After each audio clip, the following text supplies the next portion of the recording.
We've heard a lot about Wallonia this week, the region of Belgium that's opposed to a major free trade deal with Canada.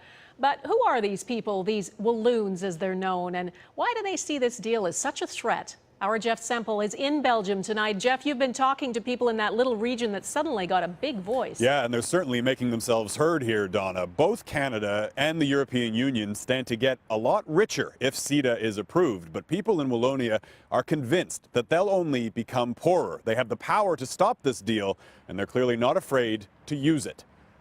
For generations, Joseph Pontier's family has been farming in Wallonia. The region boasts 1 cow for every 3 people. The large number of small farmers are banned from using any hormones or GMOs to boost production. In return, they receive generous government subsidies. But Pontier says if the Canada-EU trade deal comes to life, Wallonia's farmers face extinction. The European Union is using us as a bargaining chip, he says.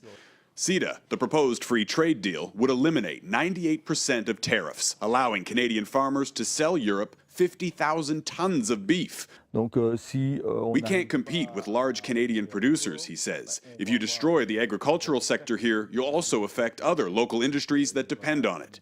And Wallonia's rejection of CETA goes far beyond the farm. We don't want CETA! Walloons, as they're known, say CETA gives large companies too much power. We have nothing, of course, against Canadians. Wallonia represents less than a fraction, 0.45% of total trade between Canada and the EU.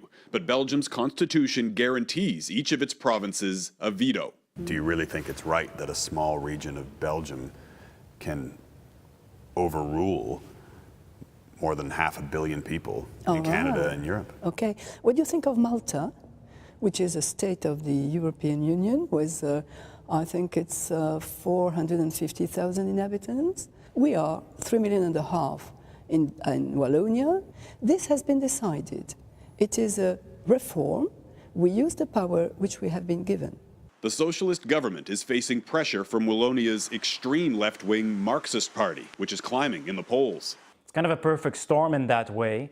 This expert in Belgian politics says Wallonia's French-speaking minority has a much higher unemployment rate than the Dutch-speaking regions. Belgium is a deeply divided country between French speakers and Dutch speakers. And for the French speakers in Wallonia, the view is that this particular agreement will benefit Flanders, the Dutch speakers.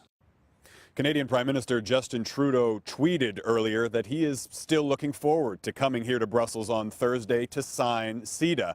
But it's hard to find anyone here who really expects that's actually going to happen. Even the president of the European Parliament admitted this morning it doesn't seem likely. So a deal that took 7 years to negotiate, Donna, clearly isn't done yet. Time is running out, though. Jeff Semple in Brussels, thanks.